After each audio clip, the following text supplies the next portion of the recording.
pengeluarannya lebih besar daripada pemasukan, uangnya cepat habis, hutangnya nggak terjaga. Ya, pertanyaannya, kenapa sih kondisi ketiga permasalahan ini yang muncul gitu ya? Ternyata setelah ditelusuri, karena kita nggak punya yang namanya anggaran. Sebesar apapun gaji kita, gitu ya, kalau kita nggak punya nama anggaran, itu kondisinya pasti akan terjadi. Karena yang namanya gaji atau pendapatan itu adalah given.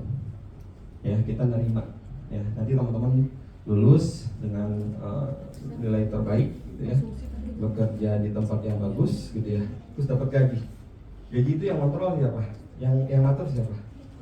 Perusahaan, ya nggak?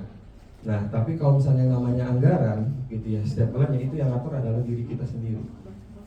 Ya, jadi ingat, sebaik-baiknya kita punya pendapatan, kita harus punya yang namanya anggaran. Pak, kita kan nggak punya pendapatan, masih dikasih uang satu bulanan sama orang tua, gitu ya, atau mingguan. Bisa nggak kita bikin anggaran? Harusnya punya.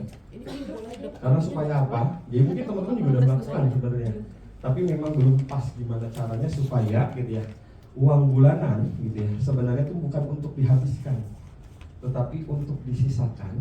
Nantinya teman-teman, ya, selain buat memenuhi kebutuhan teman-teman, gitu ya, teman-teman juga bisa melakukan saving dan investing. Ya, gimana caranya? Ya, gampang ngaturnya. Misalkan katakanlah yang sering ke mall seminggu sekali, jadi aturlah sebulan 2 kali aja, gitu ya. Yang biasanya sering jajan kopi cup bermerek, gitu kan ya, ya udah kopi saset aja dulu, gitu kan ya. Toh sama-sama menikmati kopi, jadi jangan beli gengsi, gitu ya. Jadi lebih baik beli fungsinya. Oke? Lanjut, tidak memiliki tabungan ataupun dana darurat. Benar nggak sih, gitu ya, kita harus menyiapkan dana darurat? Teman-teman, kalau misalnya kita berbicara tentang risk management, kita berdiri pun, kita hidup, itu punya yang namanya risiko. Risiko itu ada di sekitar kita, tinggal tunggu waktu kapan itu terjadi. Ya, nah, seperti hal dengan dana darurat, gitu ya, kondisi darurat itu juga pasti akan terjadi, gitu ya. Misalkan, alhamdulillah, gitu ya, kita terkena musibah, gitu kan ya. Atau misalkan katakanlah yang terdekat, yang sering mungkin teman-teman videonya viral sekarang, kita di PHK. Untuk mendapatkan pekerjaan baru, teman-teman kan seringnya melihat video orang-orang ngantri berbaris, gitu kan ya, nyari pekerjaan, gitu ya. Padahal sebenarnya yang dibutuhkan hanya beberapa orang saja, tapi orang-orang yang daftar bisa ratusan atau mungkin bahkan ribuan. Nah, ketika kita di PHK, apa yang harus kita pastikan, gitu ya, selama kita di PHK? Yang pertama adalah dapur kita harus tetap bersih, ya enggak? Terus kalau misalkan kita punya rumah, apalagi dapat rumahnya dalam kondisi atau pembeliannya KPR, itu juga harus tetap bisa kebayar cicilannya. Terus katakanlah teman-teman kalau misalnya udah berkeluarga, nanti otomatis kan punya kendaraannya kan bukan roda 2 lagi, karena kan nanti udah punya anak, gitu kan ya, roda 4, otomatis biasanya teman-teman nyicil. Itu juga gimana caranya bisa tetap kebayar selama kita PHK. Untuk mendapatkan pekerjaan itu butuh waktu loh, sebulan, 2 bulan, bahkan ada yang bisa sampai 1 tahun. Nah, pertanyaannya, berapakah dana darurat yang harus kita persiapkan? Ada yang tahu nggak? Ini bolehlah kalau misalnya teman-teman saat ini belum ada dana darurat, ini bisa kita persiapkan nanti. Ya, besaran dana darurat yang harus kita persiapkan itu adalah berbagai macam sumber ya. Ada yang bilang 6 kali dari pengeluaran, 9 kali dari pengeluaran, dan atau 12 kali dari pengeluaran. Kita hitung-hitungan deh, misalkan katakanlah buat kebutuhan hidup mulai dari beli beras sampai bayar anak sekolah 5 juta, gitu ya, untuk saat ini. Cicilan rumah 3 juta, cicilan kendaraan mobil 2 juta. Itu juga mungkin akan kecil kemungkinan, karena kenapa? Mobil itu biasanya rata-rata 3-4 jutaan. Ya. Terus rumah itu biasanya juga 3-5 jutaan malah. Tapi biar gampang hitung, kebutuhan 5 juta, rumah 3 juta, kendaraan 2 juta, udah 10 juta tuh. Kalau misalkan kita punya dana darurat yang nggak bisa diganggu gugat, gitu ya, itu rekening itu diem, gitu ya, jangan sampai diambilin karena memang membuat kondisi darurat. Itu berarti tebesarannya adalah minimal 60 juta yang teman-teman harus persiapkan. Jangan sampai ya karena kita nggak mempersiapkan dana darurat, ketika kita terjadi musibah, kita sampai menjual aset kita, teman-teman. Mau nggak mau loh, kita di PHK Dapur kita harus tetap kumpul, cicilan kita harus kebayar, kita harus jual. Pertama mungkin jual mobil, nggak kebayar juga jual rumah gitu kan ya. Udah gitu nggak bisa jual apa-apa lagi kan. Paling kita hidup numpang sama mertua kita. Ini jangan sampai, nggak boleh. Jangan sampai terjadi seperti ini teman-teman. Ya. Selanjutnya, sulit untuk memulai investasi. Benar nggak sih? Katanya investasi di pasar modal itu harus modal gede. Namanya juga modal gitu ya. Enggak teman-teman. Bahkan teman-teman dengan uang 100.000 pun teman-teman sudah bisa menjadi pemilik perusahaan, bisa ikutan bisnis sama perusahaan-perusahaan yang sudah jalan. Seperti apa sih perusahaan-perusahaan yang sudah jalan, nanti kita cerita ya. Saya pernah tinggal di Amerika cukup lama. Saya lihat ini orang kalau di negara maju itu seperti apa sih? Kayaknya makan paginya sama, kita makan pagi, sekolah juga sama, nggak lebih pintar dari kita, negaranya sama aja. Kenapa kok dia bisa disebut negara maju dan kita negara berkembang? Kalau saya perhatiin sistemnya adalah mereka tuh asetnya kerja keras, orangnya kerja biasa-biasa aja. Kalau di Republik kita orang kerja keras banget, asetnya tidur-tidur aja. So that is the difference. The economic system membuat mereka make sure bahwa semua aset have to work extremely hard. Gak ada uang nganggur, gak ada space nganggur, gak ada barang nganggur, gak ada capital nganggur. They work very hard sehingga orangnya bisa kerja biasa aja dan kemudian dia bisa take vacation. Kalau di Republik kita nggak pernah vacation, kerja terus asetnya tidur. Oke. Apa kata Bu Sri Mulyani?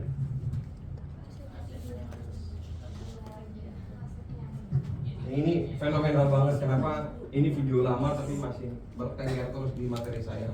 Karena jujurly ini masih sangat relevan untuk kondisi saat ini gitu ya.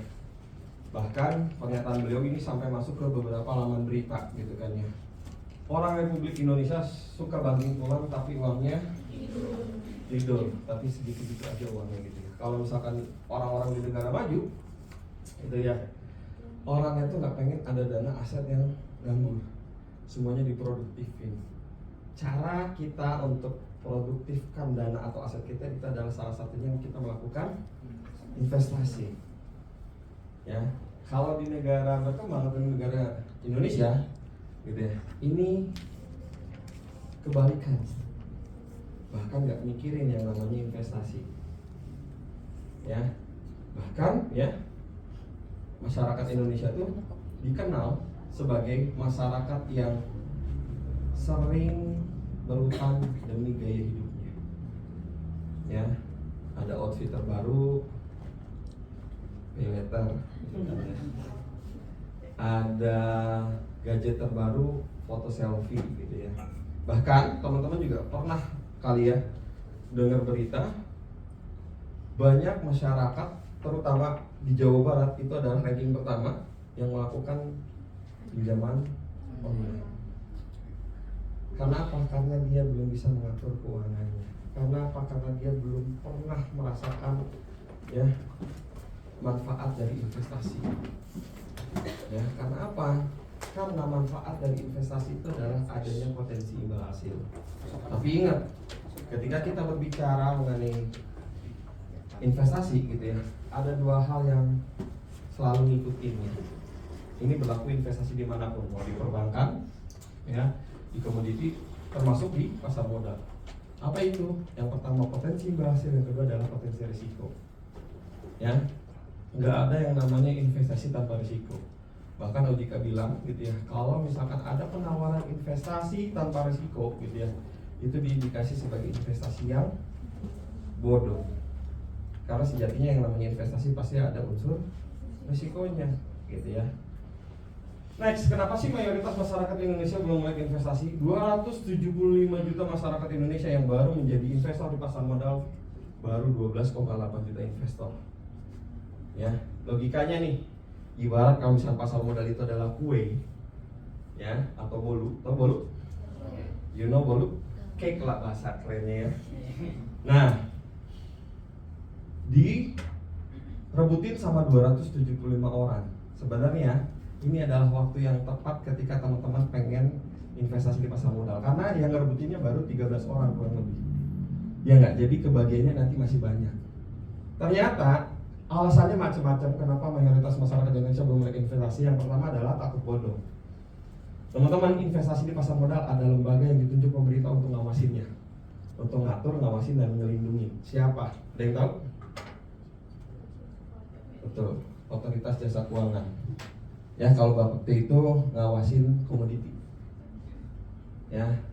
Nah, OJK, nah ini juga ada kaitannya sama teman-teman nih. Nanti kalau teman-teman kan kadang bisa bekerja di perbankan gitu ya. Nah, jadi OJK itu ngawasin 3 sektor teman-teman untuk saat ini.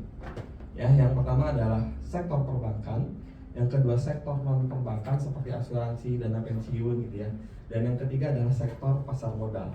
Ketika teman-teman gitu ya diajakin sama Bapak Ibu dosennya untuk mengenal investasi di pasar modal, datangnya langsung ke Mirai terus nanti dibukakan rekening, itu jalannya sudah jalan yang benar. Karena kenapa? Karena investasi di pasar modal ada yang mengawasinya. Ya, clear? Kita lanjut ke alasan yang berikutnya. Masyarakat merasa investasi hanya untuk golongan tertentu saja, gitu ya. Jadi nunggu punya rumah dulu, mobil dulu, baru kita investasi. Jadi jangan nunggu kaya dulu baru investasi, tapi kayalah karena investasi. Selanjutnya bukan prioritas yang tadi, gitu ya. Masyarakat Indonesia cenderung kalau misalnya dapat bonus, dapat tunjangan, semuanya dihabiskan. Padahal sebenarnya bonus, tunjangan itu sebenarnya buat boosting ketika kita sudah melakukan investasi, gitu ya. Sayang banget kalau misalkan investasinya nggak dipikirin. Malah mereka tuh lebih memprioritaskan keinginan-keinginannya yang sebenarnya kalau yang namanya keinginan itu nggak ada yang namanya batasannya. Ya. Selanjutnya kurangnya informasi. Ini saya langsung cancel. Kenapa? Karena era digital sekarang, orang di kampung gitu ya, ibu saya pun yang usianya udah 60 tahun pun itu bisa video call, bahkan bisa ngirimin emoticon. Udah bisa ngirimin stikernya diedit foto saya lagi gitu kan. Itu artinya teman-teman sudah bisa mendapatkan informasi, bahkan gitu ya. Sekarang ibu saya itu lebih senang menanam gitu ya. Nah, buat cari cara untuk menanam yang baik dan benar itu nyarinya di YouTube gitu kan ya. Nah, sekarang teman-teman apalagi nih, teman-teman lahir pada saat teknologi informasi sedang berkembang-kembangnya gitu ya. Jadi itu sangat mudah teman-teman untuk kenal sama yang namanya era digital. Ya. Selanjutnya, masih banyak masyarakat yang berpikir bahwa investasi merupakan bagian dari praktek perjudian. Ya, investasi di pasar modal itu ada dasar analisanya. Nggak tebak-tebakan, nggak seperti beli kucing dalam karung gitu ya. Analisanya juga bisa kita pelajari. Nanti diajarin sama Mas Kunto gitu ya. Itu coach terbaik lah menurut saya. Dia selain coach, dia juga praktisi ya untuk dia lakukan investasi, makanya asetnya banyak. Amin. Gitu. Nanti pulang dari sini minta traktir di McD gitu ya. Aduh. Asetnya banyak teman-teman ya. Tapi kalau biasanya investor itu pasti berpikir gitu ya, daripada istilahnya ngambil-hampirin uang gitu ya, lebih baik uangnya buat investasi ya. Nanti dulu deh, nunggu untung dulu baru kita belikan sesuatu, bukan foya-foya, belikan sesuatu gitu ya. Oke, selanjutnya juga gitu ya, Dewan Syariah Nasional Majelis Ulama Indonesia sudah mengeluarkan beberapa fatwanya mengenai kehalalan dalam berinvestasi di pasar modal. Silahkan cek fatwa nomor 80 tahun 2011 gitu ya, dan masih banyak lagi gitu ya, sampai yang terakhir itu adalah fatwa nomor 135 tahun 2021. Ya. Itu artinya udah ada OJK, udah ada MUI gitu ya. Kita tinggal melakukannya aja gitu ya. Next, nah ini dia. Jadi sebelum kita melakukan investasi, kita harus menganggap penting dulu yang namanya investasi. Karena apa? Ini saya mau coba mengubah mindset sama teman-teman ya. Karena segala sesuatu hal yang kita anggap penting, pasti kita akan bersungguh-sungguh untuk merealisasikannya. Salah satunya kita melakukan investasi. Teman-teman, nah tadi ngomong-ngomong soal anggaran, ini adalah anggaran yang bisa teman-teman lakukan. Itu kan ya. Jadi sebenarnya banyak formulanya, ada yang bilang 50 20 10 20 gitu ya. Yang saya ambil adalah formulanya 40 30 20 dan 10. Masih banyak loh teman-teman ya formulanya. Karena anggaran itu sebenarnya balikin lagi sama teman-teman. Nah, jadi teman-teman kalau misalnya punya dapat penghasilan setiap bulannya, itu 40%-nya dialokasikan buat kebutuhan. Jadi kalau yang namanya anggaran itu dialokasikan di awal. Cirinya itu teman-teman. Ya. Jadi dialokasikannya bukan pas pada saat uangnya mau habis. Ya, anggaran itu dialokasikan di awal. Ya. 40% buat kebutuhan, 30%-nya buat cicilan. Loh, Pak, gede banget. Menurut saya sih gede banget cicilan 30% ini. Tapi ini adalah pesan dari financial planner gitu ya. Supaya teman-teman kalau mau punya cicilan, mau itu KPR, ya, rumah ataupun cicilan kartu kredit itu nggak boleh lebih dari 30%. Bayangin, kita naikin aja 10%. Hampir setengahnya gaji kita itu dibayarin buat bayar cicilan. Apa yang nanti akan terjadi? Males kerja, kinerja menurun, di PHK. Ya, dijaga ini cicilannya nggak boleh lebih dari 30%. 20% yang buat investasi, 10%-nya buat tabungan. Nah, tabungan di sini, ini kita bisa alokasikan buat tabungan dana darurat. Ya, dan ingat dana darurat itu nilainya tuh nggak sama. Misalkan katakanlah pengeluaran tahun ini 60 juta, belum tentu besok juga 60 juta. Katakanlah beras naik aja 1.000 sekilogramnya, itu juga pasti akan naik. Anak yang tadinya SMP jadi kuliah misalkan gitu ya, itu juga akan berbeda pengeluarannya.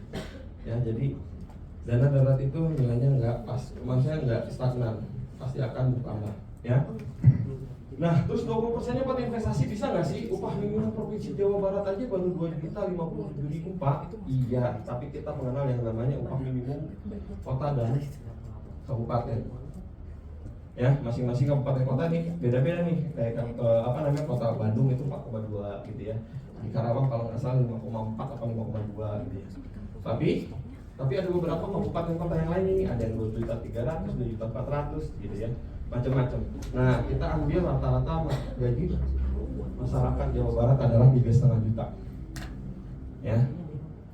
Nah, pertanyaannya, bisa nggak sih kita alokasikan buat investasi? Bisa, 700.000. Ya, dari mana? 3,5 juta kali 20%. Tapi kalau misalkan kita kumpulkan, ya nggak ngelakuin investasi, kumpulin aja deh duitnya, gitu ya, di bawah bantal gitu ya. Kekumpul 8,4 juta, gede nggak menurut teman-teman? Gede, tapi pertanyaannya adalah nilai uangnya bagaimana? Karena apa? Karena kita mengenal time value of money.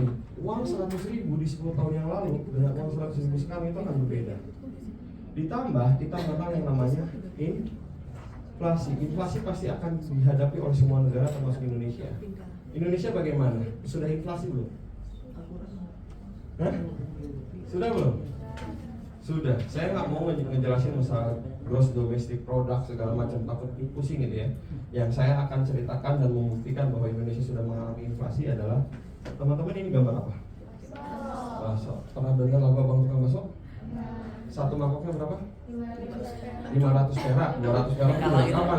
Jatuh banget berarti ya 500 perak. Ya.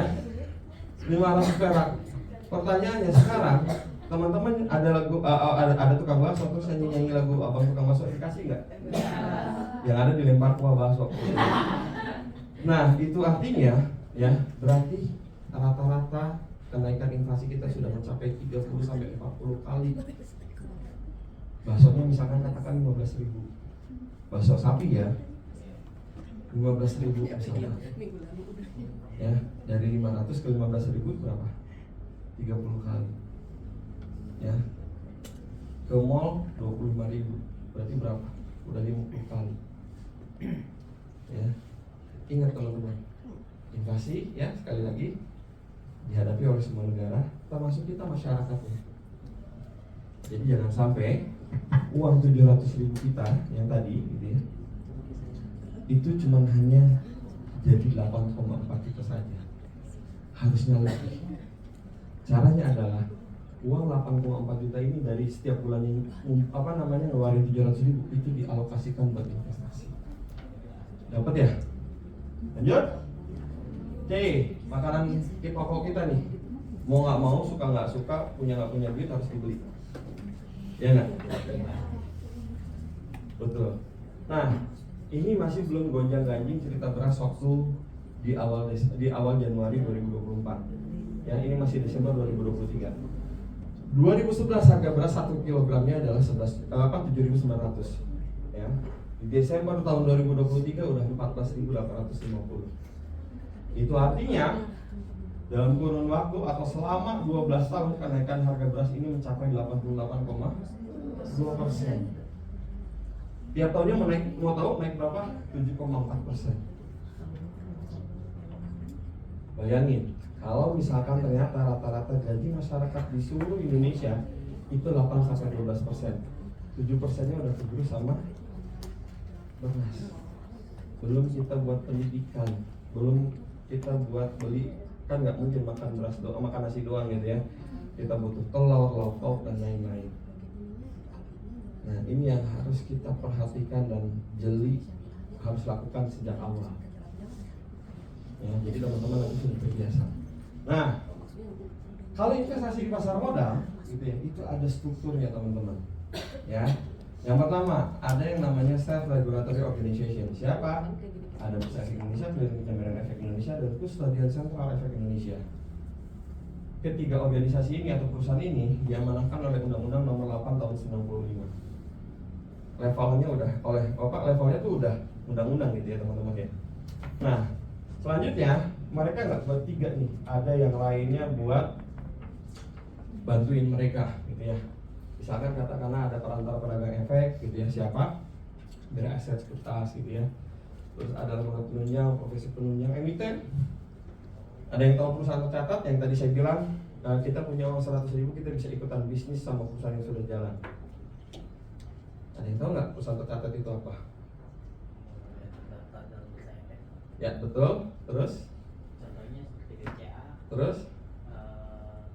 Astra Honda. Astra Internasional. Ya. Terus? Sama DJB. Terus? BCA itu Mandiri. Yes. Terus? Terus ini apa? Banyak teman-teman, ada 924 perusahaan tercatat. Kalau misalkan nungguin jawaban dari Mas ya, itu mungkin akan selesai besok gitu. Jujur aja saya juga nggak hafal gitu kan ya. Tapi nggak apa-apa, itu cukup banget betul bahwa perusahaan tercatat itu adalah perusahaan yang sudah tercatat di bursa, perusahaan yang sudah mendapatkan pendanaan melalui pasar modal. Ya, saya disclaimer nih, saya akan menyebutkan nama produk, nama perusahaan, kode saham gitu ya. Itu bukan semata-mata rekomendasi, tapi semata-mata buat edukasi teman-teman ya. Clear ya? Ya, kita balik lagi. Nah, perusahaan tercatat itu sama seperti kayak tadi gitu ya. Kalau teman-teman pernah makan Indomie, pernah makan KFC, pernah nggak sih? Benar. Setahun sekali kan makan KFC ya. Karena sekurang-kurangnya dibayarin sama pacar lah gitu ya. Nah, terus teman-teman ke Matahari Department Store gitu ya. Terus dengan bangganya teman-teman keluar dari Matahari Department Store, saya dapat diskon 50% buat beli sepatu ini. Bangga kan? Kurang bangga. Karena apa? Karena sebenarnya teman-teman sering dapat diskon, teman-teman bisa ya beli perusahaannya dengan cara apa? Dengan beli saham. Jadi teman-teman otomatis ikutan bisnis sama perusahaan yang sudah jalan. Nah, kenapa tadi saya di awal bilang dengan uang 100.000 pun teman-teman sebenarnya bisa ikutan bisnis sama perusahaan yang sudah jalan. Tapi ingat 924 perusahaan itu harganya macam-macam. Ya, ada yang harganya 50 rupiah sampai yang di atas 5.000 pun ada. Ya. Nah, lanjut. Nah, pasar modal itu adalah tempat mempertemukan tadi ya perusahaan yang butuh modal. Katakanlah modalnya buat bangun pabrik gitu ya, karena pengennya perusahaan itu naikin pendapatannya melalui penjualan produknya gitu kan ya. Nah, perusahaan yang butuh modal ya bertemu dengan siapa? Dengan masyarakat yang kelebihan modal atau kebanyakan uang gitu ya. Nanti mereka bersepakat lalu akan mengeluarkan beberapa instrumen finansial di pasar modal. Ya, ada yang namanya saham, obligasi, reksadana ya, dan masih banyak lainnya. Ada ETF, Dirediva, ya, DIRKIK, ya, faktor warrant. Itu adalah produk-produk pasar modal yang teman-teman bisa beli. Oke, nah sudah masuk ke pasar modal syariah karena saya dititikin bahwa ini adalah SPM syariah, sekolah pasar modal syariah. Nah, lalu yang membedakan antara pasar modal syariah dan non syariah gitu kan ya, apa? Yaitu adalah prinsip-prinsip yang menjadi syarat utama terbentuknya pasar modal syariah. Prinsip-prinsipnya itu nggak boleh dilanggar, ya. Ada yang namanya nggak boleh melakukan ribawi, ya, atau nggak boleh borong, nggak boleh masyir, dan tentunya kita lihat dari kehalalan barang yang dijual, ya. Selanjutnya, landasan regulasinya juga sudah lengkap, teman-teman. Bukan hanya peraturan OJK saja, tapi ada fatwa-fatwa mengenai pasar modal syariah ini. Jadi ada dua, landasan regulasi pasar modal syariah. Yang pertama adalah peraturan OJK, yang kedua adalah fatwa dari DSN MUI, ya. Nah, akadnya juga ada, gitu ya. Akadnya kesepakatan atau kontrak atau perjanjian yang mengikat para pihak tentang transaksi yang akan dilakukan, baik tentang objek maupun metode transaksinya, dan menjadi syarat syahnya suatu transaksi muamalah. Rukun akadnya, yang pertama adalah para pihak yang melakukan akad, ya. Siapa? Penjual dan pembeli, ya. Perusahaan tercatat, ya. Itu orang-orangnya ada, gitu ya. Objeknya jelas, ya. Terus dan mereka melakukan kesepakatan untuk melakukan investasi ataupun transaksi jual beli juga, ya. Nah, investasi di pasar modal syariah itu adalah jual beli, bukan judi, teman-teman, ya. Karena dasarnya adalah supply and demand, ya. Ada penawaran dan pasti ada permintaan. Kalau ada penawaran permintaan, di situ pasti ada barang yang diperjualbelikan. Akadnya adalah bai al musyawamah, ya. Penawaran secara terus-menerus, gitu ya. Terus tujuannya adalah cari untung. Objeknya adalah kepemilikan perusahaan. Jadi teman-teman, gitu ya, beli saham itu adalah teman-teman menjadi pemilik dari perusahaan tersebut, ya. Nah, investasi harus siap menanggung rugi apabila ingin mendapatkan keuntungan. Sesuai ya tadi pernyataan saya, ya. Jadi ada potensi imbal hasil dan ada potensi kerugian.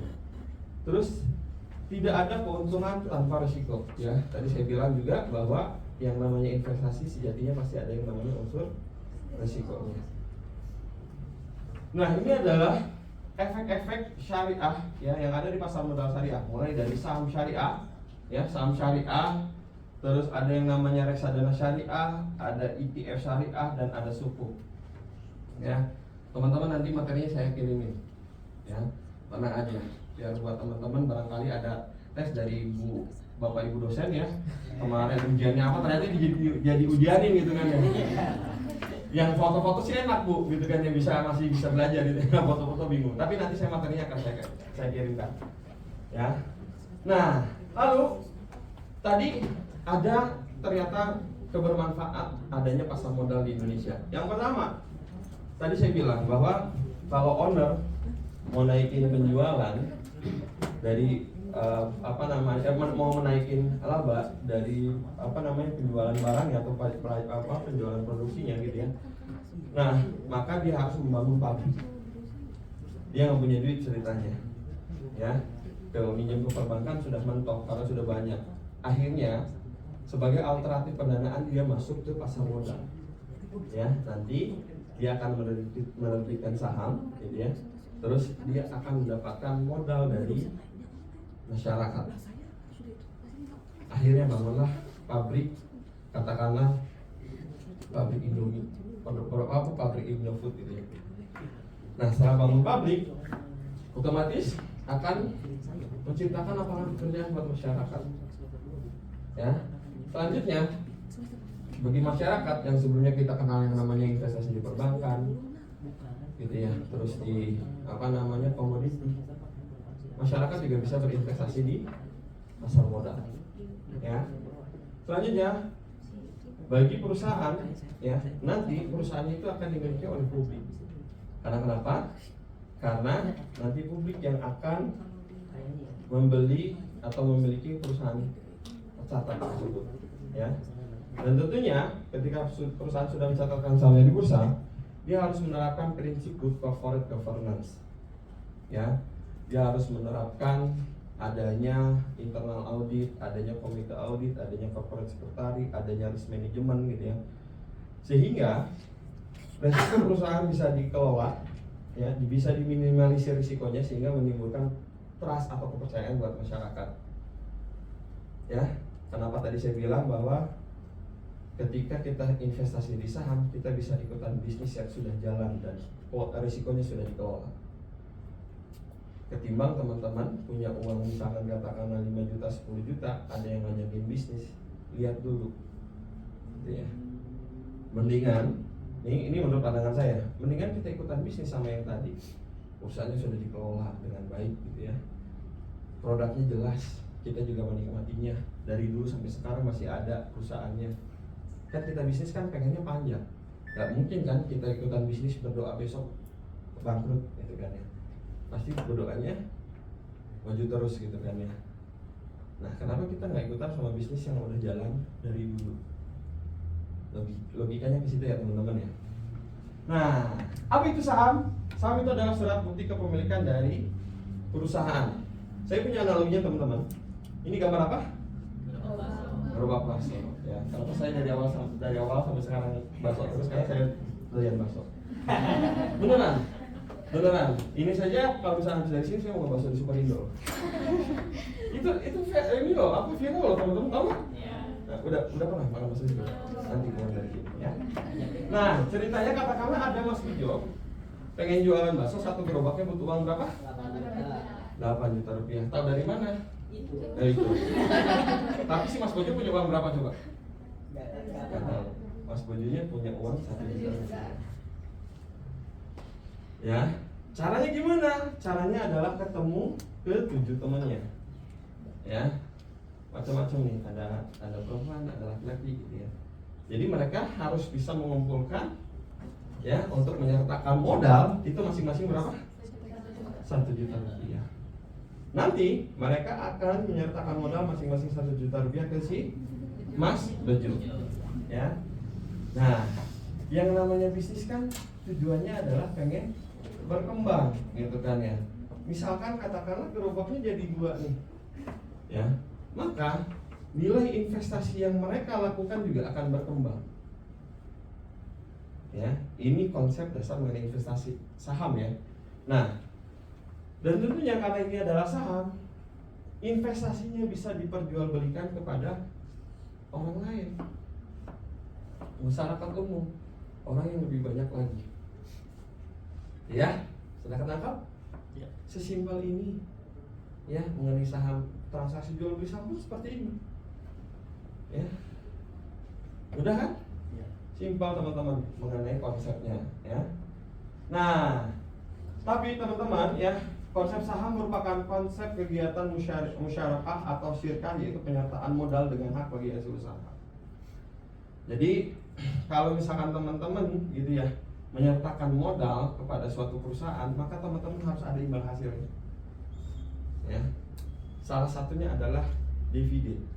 Nanti kita cerita dividen itu apa gitu ya. Nah, terus selanjutnya dengan demikian saham tidak bertentangan dengan prinsip syariah karena saham merupakan bukti penyertaan modal dari investor kepada perusahaan yang kemudian investor akan mendapatkan bagi hasil berupa dividen. Ya. Nah, namun ya, tidak semua saham dapat langsung dikategorikan sebagai saham syariah. Karena kenapa? Karena nggak semua saham-saham atau perusahaan-perusahaan yang dari 924 itu menerapkan prinsip Islam atau prinsip syariah yang tadi ya, riba, masyir, mudarat, dan kehalalan barangannya. Ya. Nah, nanti gitu ya, dari 984 tersebut itu akan disaring. Disaringnya di sini. Nah, ya, nanti saya balik lagi ke sini dulu ya. Disaring, diayak ya, sehinggalah keluar yang namanya daftar efek syariah. Jadi daftar efek syariah itu adalah daftar perusahaan yang sudah diayak ya dengan 2 screening saham syariah ini. Dapat ya? Jadi ayakannya itu ada 2. Ayakan pertama, orang sudah semua nggak sih di sini? Ya. Ya, orang sudah semua ya. Tahu kan ayakan?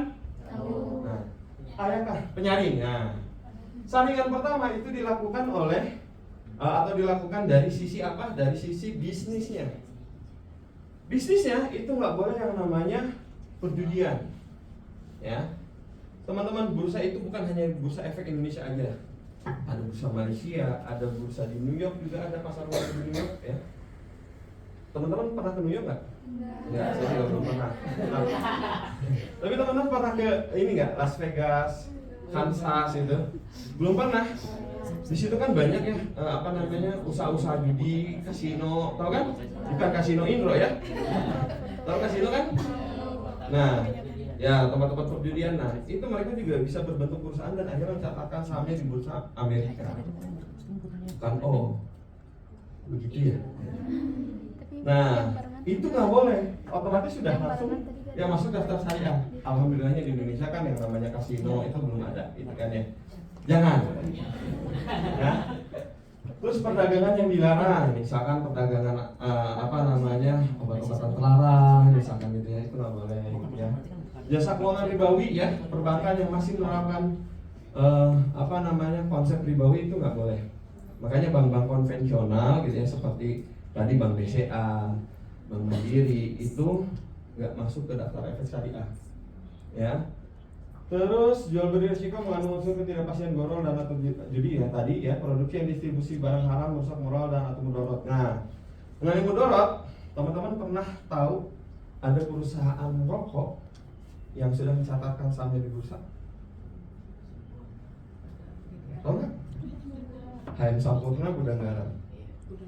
Ya, nah itu nggak masuk karena ternyata gitu ya, walaupun misalkan yang apa namanya mazhab satu bilang halal, mazhab satu bilang haram gitu ya, masih perdebatan akhirnya dikatakanlah menurut gak masuk deh lu gitu kan ya. Nah terus selanjutnya mengenai barang-barang haram gitu ya, barang-barang haram itu seperti misalkan katakanlah teman-teman mungkin tahu ya, ada perusahaan yang memproduksi alkohol, okay, Bir Bintang, gitu ya. Itu juga menjadi perusahaan tercatat. Itu otomatis udah di apa namanya nggak masuk lah, gitu kan ya. Nah selanjutnya transaksi suap nggak boleh. Nah ayakan yang pertama atau saringan yang pertama udah dilakukan nih. Lalu ya kami itu melakukan saringan yang kedua, yaitu melihat dari financial screeningnya. Ya, yang pertama, ya di laporan keuangan itu nggak boleh total utang berbasis bunga dibanding total aset tidak lebih dari 45%. Yang pertama. Terus yang kedua, pendapatan non halal dibanding total pendapatan tidak lebih dari 10%. Jadi dari bisnis udah disaring, ternyata kita punya dua saringan. Lebih apa namanya lebih ketat lagi gitu ya teman-teman ya. Next, nah teman-teman, jadi 924 perusahaan itu kita punya yang namanya daftar efek syariah atau kita kenal yang namanya indeks syariah apa sih? Indeks saham syariah Indonesia gitu ya. Nah, yang tadinya ada 630 ya, kita kerucutkan lagi nih sesuai dengan kategorinya. Ya. Ada yang kategori IDX 70 dan ADX 30.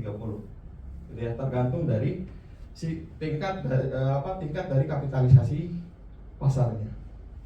Ya. Kapitalisasi pasar tahu?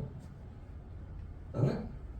Kapitalisasi pasar itu adalah harga saham dikali dengan jumlah saham yang beredar. Ya. Jadi kalau misalkan lihat perusahaannya tuh market cap-nya berapa, nah market cap-nya itu kita ngitung harga saham saat ini di market gitu ya, dikalikan dengan jumlah saham yang beredar. Ya. Next, nah transaksinya juga ada sistem tersendiri, berbeda dengan aplikasi transaksi saham non syariah atau kita sebut konvensional ya. Dengan konvensional ini akan berbeda. Karena kenapa? Kita kenal yang namanya syariah online trading system gitu ya. Yang pasti harus memiliki sertifikasi dari MUI. Jadi ketika Mirai Asset mengeluarkan aplikasi SOTS-nya, itu harus diverifikasi dulu sama MUI. Kalau konvensional enggak. Ya. Selanjutnya ada beberapa yang dilarang. Yang pertama dilarang transaksi saham yang tidak syariah ya. Misalkan katakanlah transaksi yang menggunakan margin trading. Transaksi kan kalau di konvensional itu ada istilah minjem dulu baru transaksiin, terus nanti kalau keuntungannya akan dibagi persentasenya. Itu nggak boleh. Terus transaksi margin trading, dilarang transaksi short selling, cash basis transaction gitu ya. Yang tadi nggak boleh hutang. Terus portofolio saham juga terpisah. Jadi nanti gitu ya, antara antara saham konvensional dengan saham syariah itu akan berbeda.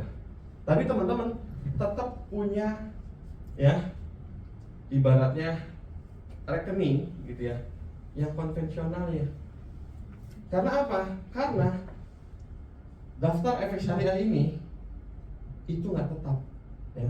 Kenapa nggak tetap? Karena setiap 6 bulan sekali ya kita melakukan evaluasi ya, kita melakukan screening ya. Terkadang ada saja kan, misalkan katakanlah ada perusahaan yang melebihi dari ketentuan ini, misalkan dari sisi laporan keuangannya. Produknya sih benar, tetap menjual produk yang tidak tidak yang dilarang gitu kan ya. Tapi dari laporan keuangannya kan bisa aja terjadi. Itu artinya apa? Saham tersebut itu akan keluar dari daftar efek syariah, masuk ke saham yang konvensional kita. Nah, nanti pertanyaannya adalah itu gimana Pak? Hilang dong? Enggak.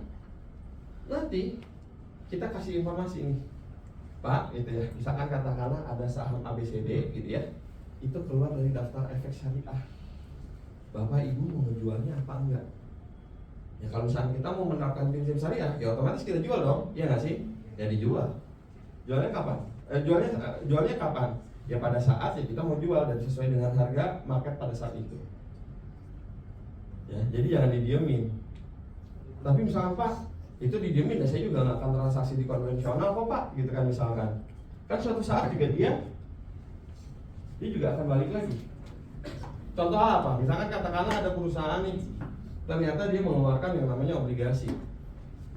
Ya.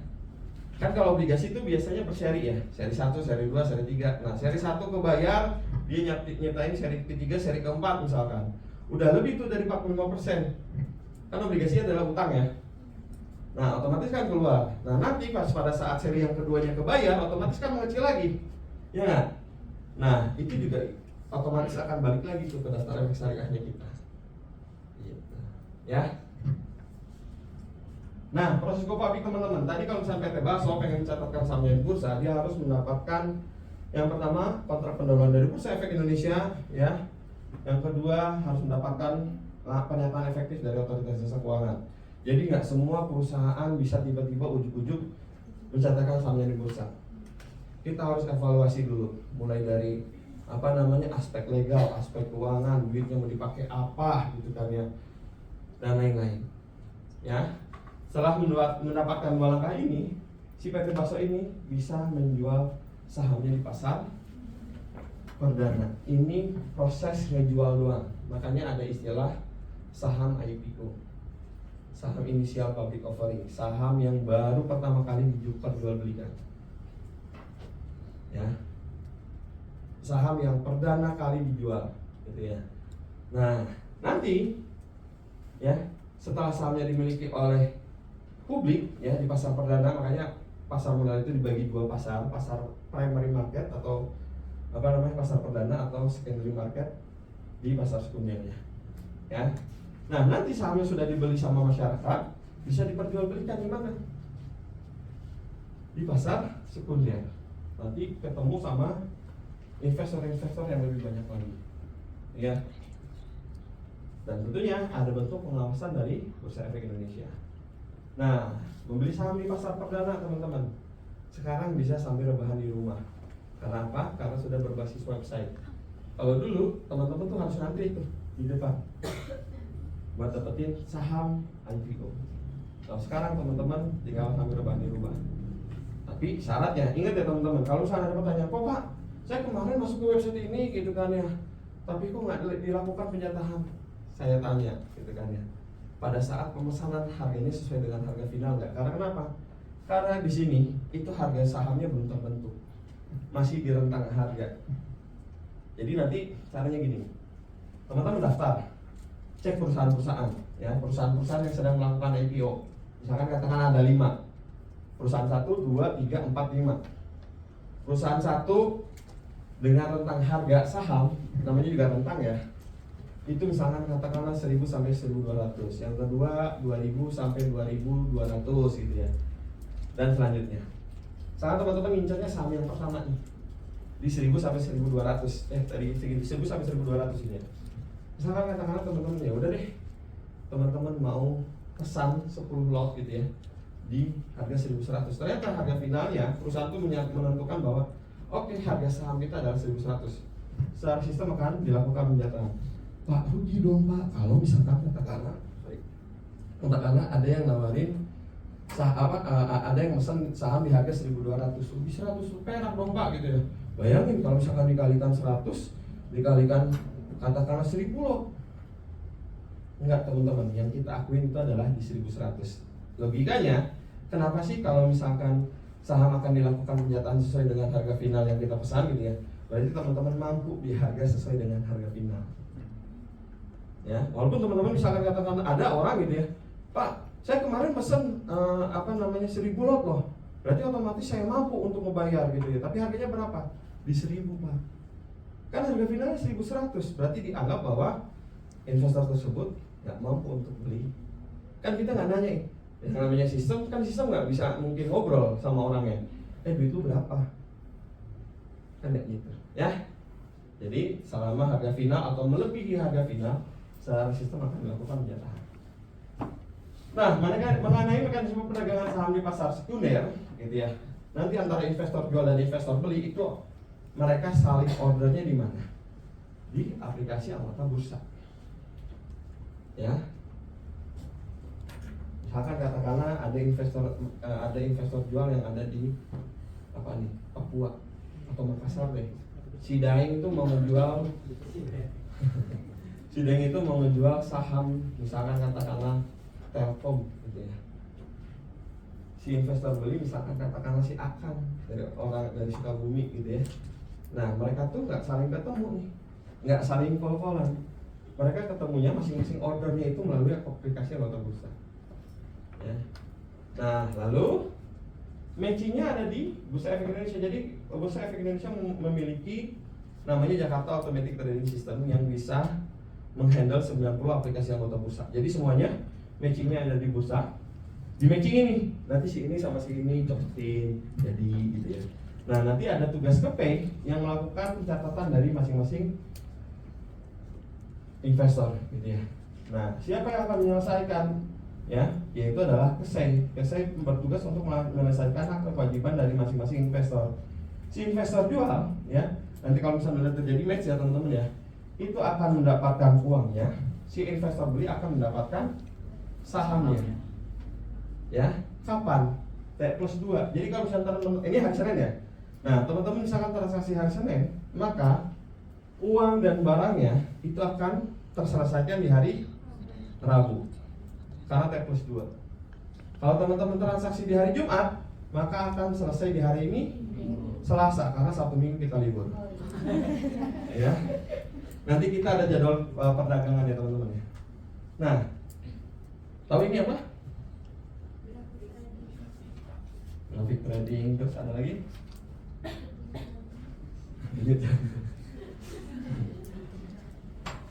Teman-teman, banyak pakar ekonomi bilang bahwa kalau melihat suatu perekonomian suatu negara, gitu ya, salah satu indikatornya adalah lihat pasar modalnya.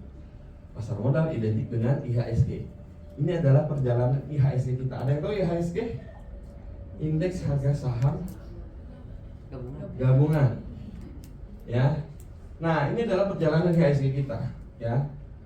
Pasar modal kita itu dipengaruhi bukan karena perusahaannya saja, mikroekonominya saja, gitu ya. Tetapi makroekonominya, ngelihat lebih keluar lagi. Katakanlah hukum politik ekonomi di Indonesia seperti apa, kesehatan termasuk ya. Terus lihat dari sisi luarannya juga, termasuk pada saat tahun 2015. Pada saat itu Cina itu slowdown ekonominya. Ya, Covid mah sudah jelas lah, Indonesia juga ngalamin gitu kan ya. Di luar juga ngalamin. Akhirnya turun tuh dari 5.900, tapi pasar modal Indonesia kita nggak cukup ya, nggak butuh waktu lama, gitu ya. cukup hanya 1 tahun kurang lebih ini kita kembali rebound. Makanya banyak ya generasi Z yang melakukan investasi di saham pada saat itu. Karena kenapa? Ya kuliahnya daring, habis itu selesai ya Bu ya. Terus dari uangnya tetap nggak bisa dipakai jajan karena nongkrong aja dilarang gitu kan ya. Akhirnya apa? Mereka melakukan investasi. Makanya banyak disebut angkatan COVID yang mendulang keuntungan pada saat zaman COVID ini. Makanya ada angkatan COVID itu. Ya, banyak kok cerita-ceritanya, bahkan dokter ya yang sekarang udah jadi dokter Bu ceritanya Bu. Jadi ada apa namanya mahasiswa ya, waktu itu dia baru kuliah 1 tahun COVID jebret gitu ya, terus dia daring, dia ikutan investasi di pasar modal ya. Saya bilang nanya, lu udah jadi calon dokter kenapa masih butuh investasi? Pak, yang namanya investasi mah kenal jurusan kan Pak? Iya sih, saya bilang gitu kan ya. Buktinya saya bilang gitu kan ya, dia bilang gitu kan ya, saya bisa mendapatkan keuntungan sampai 800% dari apa yang saya investasikan pada saat itu. Dokter ini yang ada kaitannya sama ekonomi, membedah gitu kan badan kita gitu kan ya, tapi dia tetap investasi. Nah itu yang saya respect banget sama dia. Dan sekarang saya tanya gitu ya, masih investasi nggak? Masih. Bahkan dia beberapa kali sempat di wawancarai di stasiun radio RRI. Gitu. Orangnya ada tuh di Hasan Sadikin lagi koas. Next ya. Nah, resiko kita punya saham apa? Yang pertama ada capital loss, selisih negatif dari saham yang pernah kita beli. Ya. Jadi teman-teman misalkan katakanlah beli saham BJB jadi Rp500 gitu kan ya.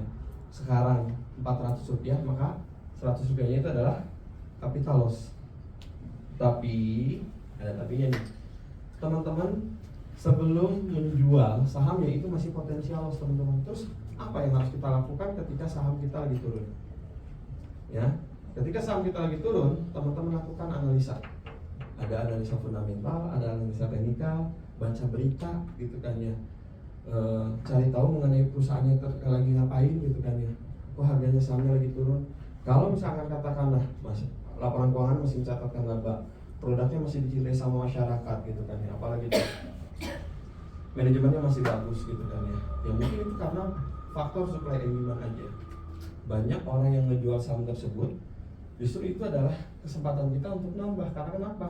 Karena mengenai berita laporan keuangan aman-aman aja.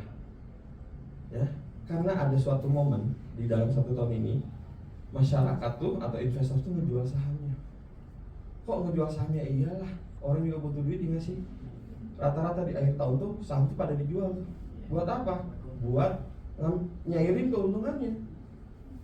Nah, terus mereka buat apa biasanya akhir tahun? Jalan-jalan ke luar negeri gitu ya, ngelihat salju di Cigondewa gitu ya, ngelihat salju di di Eropa gitu kan ya. Terus jalan-jalan ke Gunung Fuji gitu ya, macam-macam. Rata-rata investor jalan-jalan ke luar negeri ya, itu teman-teman. Nah terus selanjutnya tidak memperoleh dividen. Jadi kalau misalnya perusahaan mengalami kerugian, kita nggak dapetin yang namanya dividen ya. Terus ketika perusahaan dinyatakan valid gitu ya, apa yang harus kita lakukan gitu ya? Kita nunggu sabar dulu aja. Karena kenapa? Karena ketika perusahaan dinyatakan valid, itu perusahaan harus menjual asetnya. Setelah menjual asetnya dapat duit tuh, dia harus bayarin kewajibannya, bayar pajak ke perpajakan gitu ya, bayar gaji karyawan, bayar utang kepada klien. Kalau misalkan ada sisa, ya, lalu kita akan dapat kebagian walaupun tidak sesuai dengan nilai investasi kita ya. Tapi kalau misalnya nggak ada sisa, ya udah, hangus. Kita dalam menjadi konsekuensi kita menjadi investor di pasar modal. Tapi ingat, perusahaan ketika dinyatakan valid itu nggak tiba-tiba teman-teman perusahaannya baru mencatatkan saham di bursa besoknya bangkrut gitu kan ya. Biasanya ada tanda-tandanya. Tanda-tandanya apa? Biasanya katakanlah yang tadinya mencatatkan laba banyak berkurang. Terus malah jadi rugi. Malah rugi lagi. Malah ada isu akuisisi dan lain-lain. Banyak teman-teman. Jadi makanya ketika teman-teman punya saham harus pantau saham kita ya. Kan kita punya slogan nih, paham punya pantau. Sebelum teman-teman paham gitu ya, teman-teman nggak boleh punya dulu, harus paham dulu. Setelah paham, ya, karena pasar modal itu adalah harus learning by doing, harus praktek. Jadi ibarat kalau misalnya kita mau berenang, kita tahu teknik berenang, kalau nggak nyemplung ke kolamnya, kita bisa berenang nggak? Nggak bisa, sampai kapanpun gitu ya. Teknik berenang kayak gaya kupu-kupu, gaya dada gitu ya, atau gaya batu sekalipun gitu kan ya, itu nggak bakalan bisa berenang kalau misalkan nggak nyemplung ke kolam berenangnya. Gitu. Mantau saham yang kita punya, ya. Oke, keuntungan kita sebagai investor, yang pertama adalah teman-teman punya saham, maka teman-teman adalah bagian dari perusahaan. Capital gain, selisih positif dari saham yang pernah kita beli tadi. Saham apa tadi yang 500 rupiah? BJB 500 rupiah, sekarang 700 rupiah, ya. Kalau dijual, teman-teman sudah merealisasikan capital gain teman-teman, ya. Bisa ikutan rapat umum pemegang saham, walaupun teman-teman hanya punya saham satu lot, ya. Nah, ngapain sih rapat umum pemegang saham? Bukan makan-makannya aja teman-teman yang harus kita perhatikan gitu ya. Tapi nanti emang makanannya enak-enak teman-teman, seriusan. Banyak nih gitu ya investor-investor pemula punya sahamnya cuma satu lot, tapi diundang dia datang, bahkan souvenirnya itu lebih mahal dari nilai investasinya loh. Serius. Dulu zaman power bank 200-300 ribuan, sekarang kan power bank ini ya murah ya. Nah dulu zaman power bank 200-300 ribuan, nilai investasinya paling udah 50 ribu, 70 ribu. Serius. Gitu. Nah tapi intinya nih teman-teman ikutan rapat umum pemegang saham itu teman-teman harus perhatikan gitu kan ya, mengenai isian dari apa yang disampaikan, karena nanti BOD atau BOD Board of Director, direktur perusahaan, komisaris itu menyampaikan performa perusahaan, ya. Terus dia mencatatkan laba atau enggak gitu kan ya. Terus sama strategi-strategi yang akan diambil ke depannya seperti apa. Ya, jadi teman-teman tuh di situ memutuskan sebagai investor, saya akan menambah saham. Wah, sahamnya juga kayak perusahaan juga kayak gini, performanya langsung dulu nambahnya. Atau kok malah turun gitu kan ya keuntungannya, ya udah jual deh saja kayak gitu ya.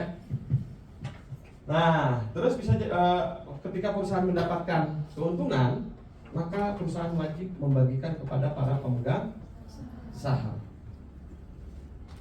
Produk pasar modal bisa dijadikan warisan kepada ahli waris yang kita tunjuk. Bahkan gitu ya, banyak cerita seperti Raditya Dika, tahu? Siapa coba? Komika gitu ya. Nah, dia punya anak, dia ngehadiahin saham kepada anaknya. Dan generasi Z nih banyak memanfaatkan saham atau produk pasar modal itu dijadikan mahar pada saat pernikahan. Iya dong, karena kenapa? Karena kalau misalkan ngasih tas, ngasih sepatu udah nggak zaman. Iya, kalau saham ada potensi berhasilnya. Nanti ini buat manfaat laki-laki nih teman-teman nih. Saya mau melamar anak bapak dengan mahar saham, karena saya adalah pemilik dari perusahaan PT Indofood. Wih, mantap nggak?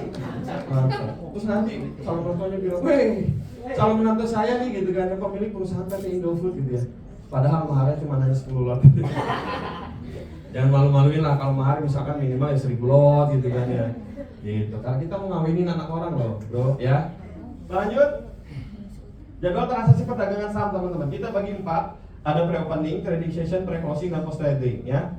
Senin sampai Jumat. Makanya tadi saya bilang 1 minggu kita libur ya.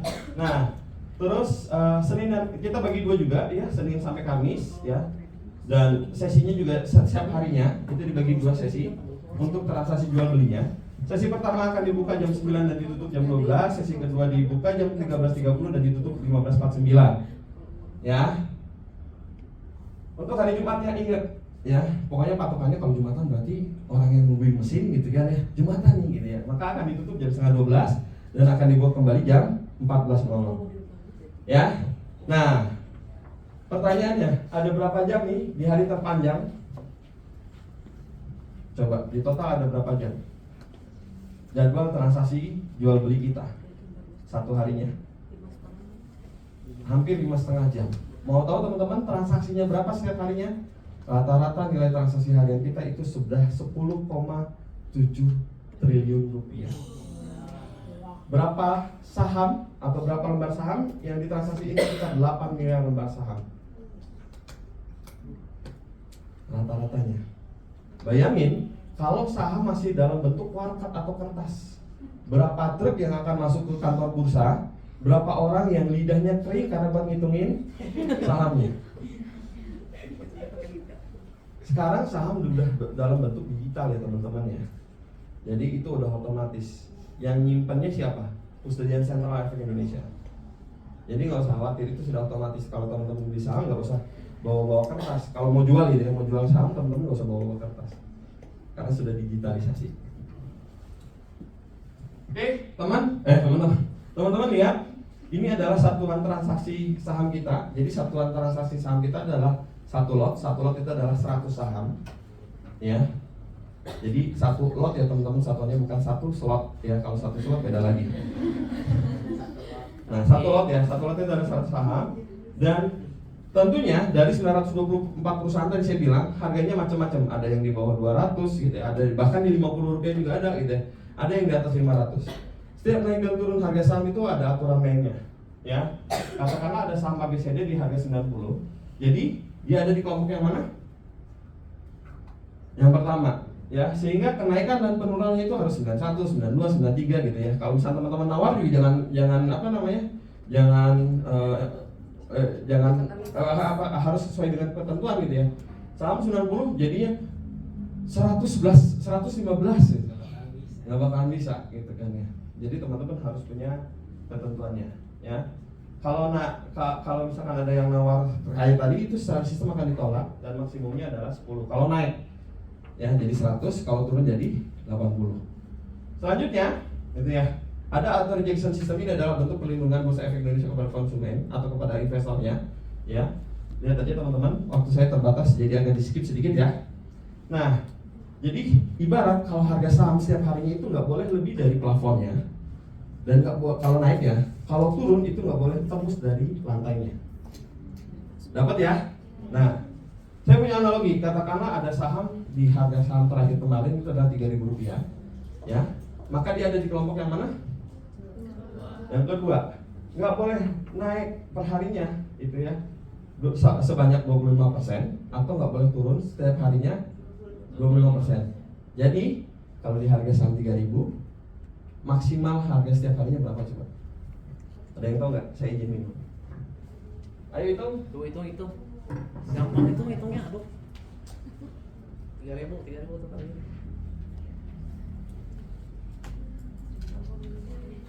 Maksimal. Betul. 3.750. Jadi harganya tuh nggak boleh terus melambung. Dan turunnya pun nggak lebih dari 750 rupiah. Jadi nggak boleh lebih dari 2.250. Hanya pasar modal Indonesia yang menerapkan seperti ini. Bursa-bursa lain, Amerika kalau sahamnya lagi naik ya udah naik terus saja. Kalau turun drastis 14. Ya, bukan begitu ya. Lanjut. Nah, ini adalah logo-logo perusahaan tercatat yang ada di pasar modal Indonesia. 924 perusahaan, ya, yang baru menjadi yang masuk ke daftar efek syariah baru 630 perusahaan tercatat. Ya, dari sini ada yang nggak kenal nggak sih teman-teman? Logo-logonya pasti kenal semua kan? Ya, teman-teman tahu perusahaannya, tahu produknya dipakai gitu ya, tapi nggak jadi investor, sayang banget. Rugi dong gitu ya. Oke, lanjut. Prinsip-prinsip dasar berinvestasi di pasar modal yang pertama adalah pergunakan dana lebih. Jadi ingat teman-teman, investasi itu adalah sisihkan bukan sisain. Ya. Jadi di awal tuh dialokasikan buat investasi. Ya. Jangan sekali-kali pergunakan dana panas, misalkan katakanlah buat beli beras gitu ya, nanti sudah berkeluarga beli dulu deh. Nanti kalau misalnya dapat untung, nah kenapa? Karena yang namanya investasi ada unsur resiko. Ya. Gak boleh. Apalagi teman-teman investasi dari dana utang. Utang perbankan nih buat investasi itu salah. Ya, makanya investasi itu adalah sisihkan bukan sisain. Dapatkan informasi mengenai produk investasi banyak mungkin sebelum mengambil keputusan produk investasi. Nah, teman-teman sudah benar nih ikutan sekolah pasar modal syariah kita kali ini gitu ya. Karena kenapa? Sebelum investasikan uangmu, investasikan diri kita dari leher ke atas dulu. Ya. Selanjutnya ada peribahasa don't put your eggs in one basket, jangan menempatkan telur dalam satu keranjang, atau istilahnya jangan menempatkan satu instrumen investasi yang sama. Jadi harus nempatin ke beberapa jenis instrumen investasi lain. Tujuannya kalau satu ini yang mengalami kerugian, ada instrumen yang lain untuk nutupin. Teman-teman bisa investasi di saham, di obligasi, bahkan di luar pasar modal, misalkan katakan di deposito, misalkan, ya macam-macam, ya. Terus tentunya Mirae Asset Sekuritas sudah mendapatkan izin dari Otoritas Jasa Keuangan. Ingat teman-teman, investasi itu pasti akan berbanding lurus dengan waktu. Nggak ada yang bisa menjadikan teman-teman kaya cepat dari investasi. Ya, ada sih caranya. Ada yang jagain lilin di rumah. Itu nggak disaranin dan itu bukan investasi ya teman-teman ya. Nah, tapi teman-teman juga bisa gitu ya melakukan planning dalam berinvestasi. Ada trading plan dan ada investing plan. Ya, trading itu ya pasti memiliki unsur resiko yang lebih tinggi daripada investing plan. Ingat, high risk high return, low risk low return. Ada potensi imbal hasil yang tinggi, maka diikuti sama potensi risiko juga yang tinggi. Kebalikannya juga kayak gitu. Ya, biasanya porsi trading plan itu porsinya lebih kecil daripada investing plan. Ada yang bilang 30-70, ada yang bilang 40-60 gitu ya. Dapat ya? Oke, pahami tujuan investasi, ada jangka pendek, jangka menengah, jangka panjang, profil risiko gitu ya. Ada risk averter, risk moderate, risk seeker gitu ya. Pelajari alternatif investasi ya, sebelum kita melakukan investasi harus paham dulu ya. Baik itu gimana cara daftar jadi investornya, belinya kayak gimana untuk mendapatkan keuntungan, belinya kapan, jualnya kapan, dan lain-lain ya. Terus pahami tingkat resiko dari masing-masing produk investasi karena kadar risikonya akan berbeda-beda. Investasi itu nggak maksain teman-teman. Kalau misalkan mau punya beli saham satu lot dalam 1 bulan, ya udah beli saham 1 lot aja. Kalau misalkan maksain, akhirnya nantinya teman-teman dananya dari minjem. Ya, nah tadi ada investing plan, trading plan, ya. Manfaatkan jasa profesional jika diperlukan, ya. Terus konsisten investasi karena yang namanya investasi itu gitu ya. Kalau pengen dapetin keuntungan ya udah lakukan konsisten. Karena kalau misalnya kita sekali beli udah gitu didiemin itu aja sayang banget. Ya setidaknya sesuai dengan kemampuan aja deh. Mampunya belinya saham 1 lot ya 1 lot, 2 lot ya 2 lot gitu ya. Nah, izin ini saya mau menyampaikan terkait materi dari Otoritas Jasa Keuangan.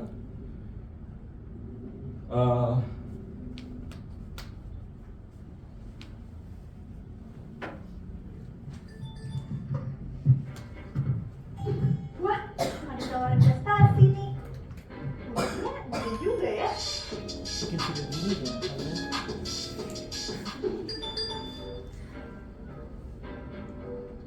Sekarang malah dapat tawaran pinjaman.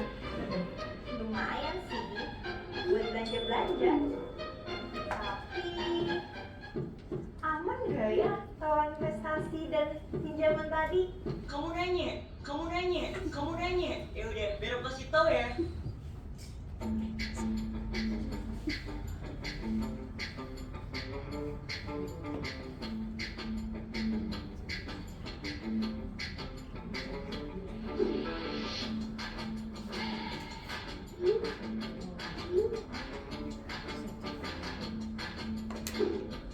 Mudah kan?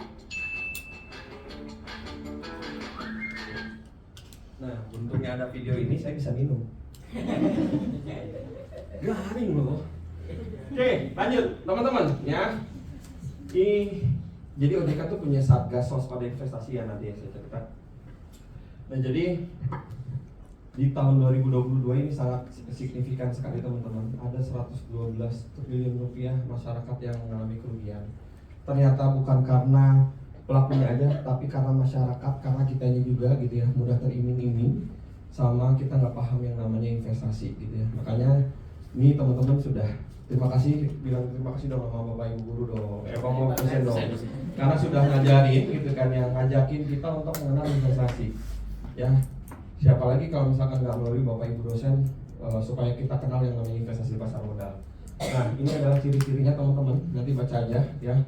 Mulai dari menjanjikan keuntungan dalam waktu cepat gitu kan ya. Kan kita nggak ada yang jagain lilin gitu kan ya.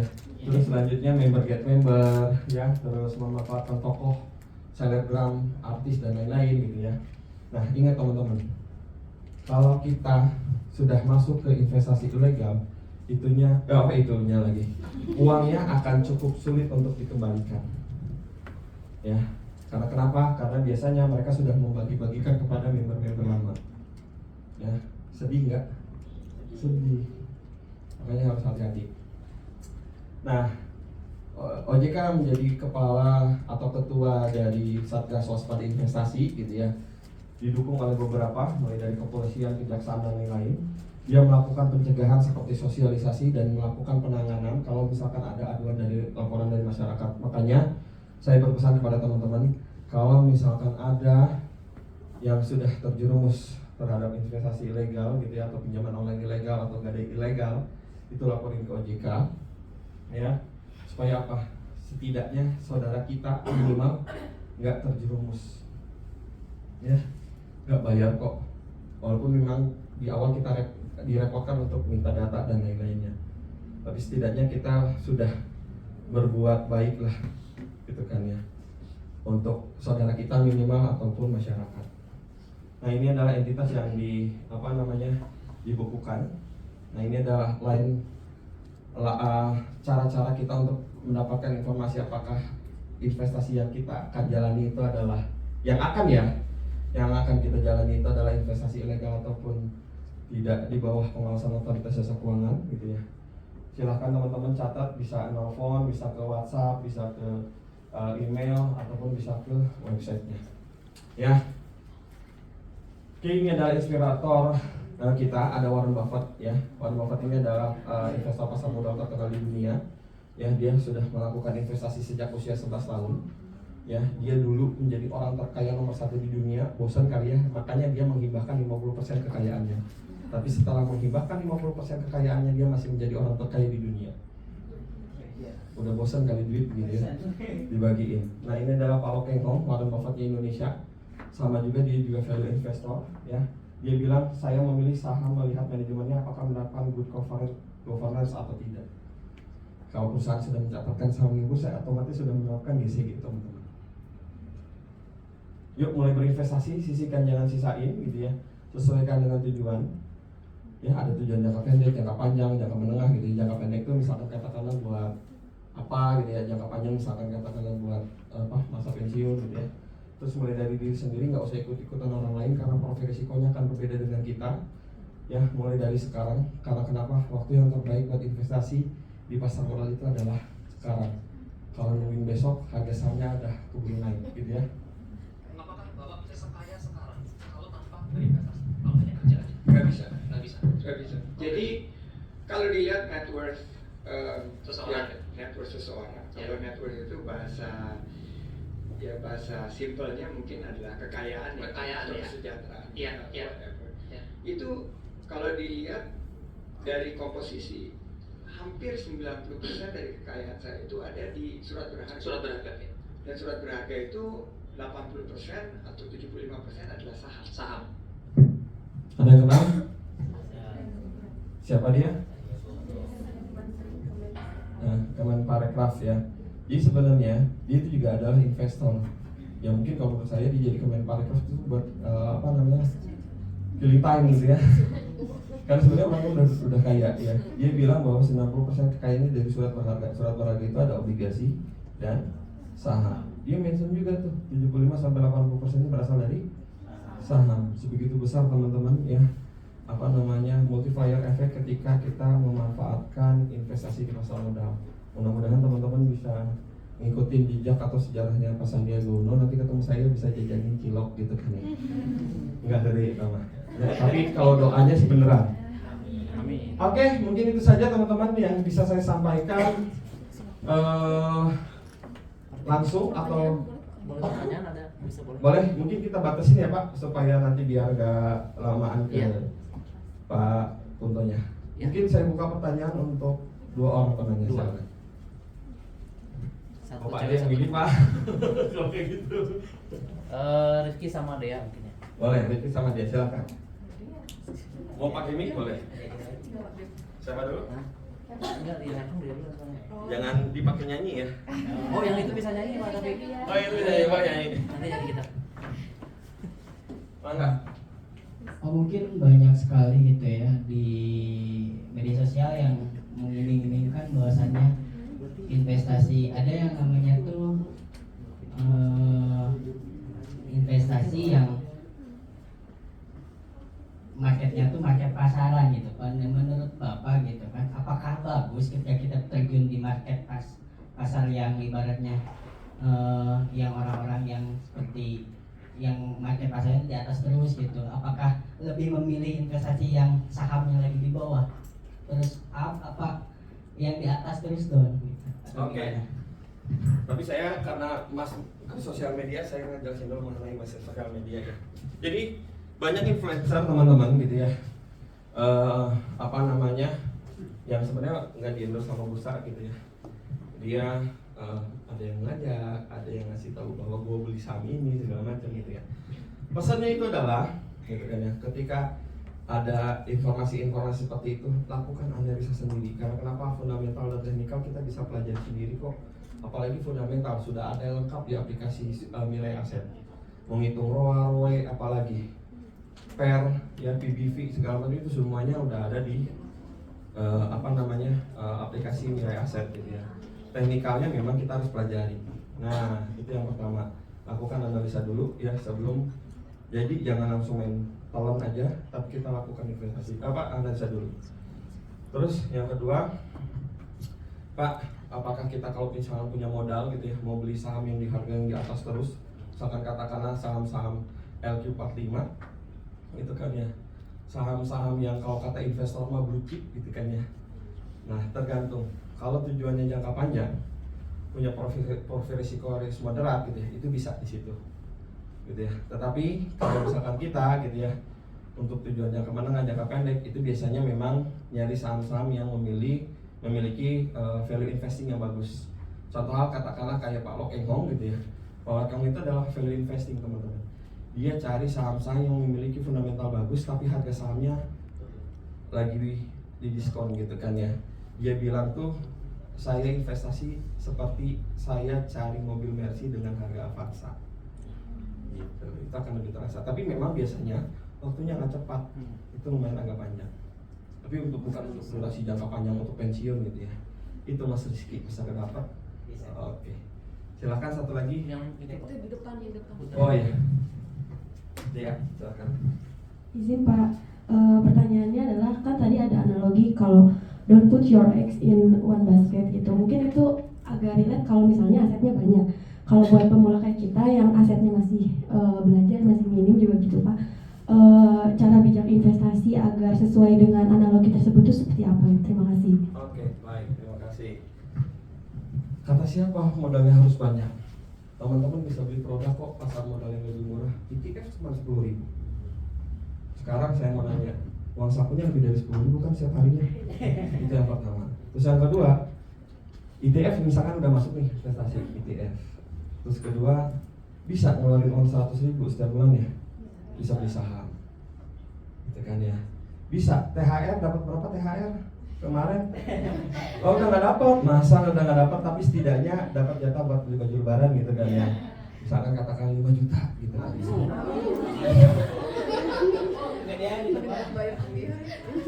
Kan kalau kata di Ananda juga baju baru. Jangan diterusin ya. Pokoknya intinya baju yang ada pun bisa dipakai lebaran gitu kan ya. Nah, kenapa kita nggak misalkan katakan masukin deposito? Ya kan? Sebenarnya balik lagi ke diri kita. Kita mau nggak? Kita mau nggak disiplin? Kita mau nggak mengalokasikannya? Gitu kan ya. Kalau misalkan kita pokoknya mau lebaran ya lebaran, nggak mau pakai baju lebaran. Pokoknya kalau misalkan nggak mau lebaran, kalau misalkan nggak pakai baju lebaran, ya kan? Harus gitu kan ya. Ya makanya balik lagi ke diri kita. Sebenarnya gampang. balik lagi ke diri kita, Pak nggak bisa Pak gitu kan ya, dan lain-lain. Itu juga sebenarnya balik lagi ke diri kita mau nggak cara ngelolanya, kita mau nggak mengalokasikannya gitu. Ingat, investasi itu apa yang kita lakukan hari ini bukan berarti investasi masalah duit aja ya, investasi waktu segala macam ya. Apa yang kita alokasikan saat ini pasti akan bertujuan untuk mendapatkan manfaat yang lebih di suatu saat nanti, gitu ya. Itu mungkin Dea yang bisa saya jawab.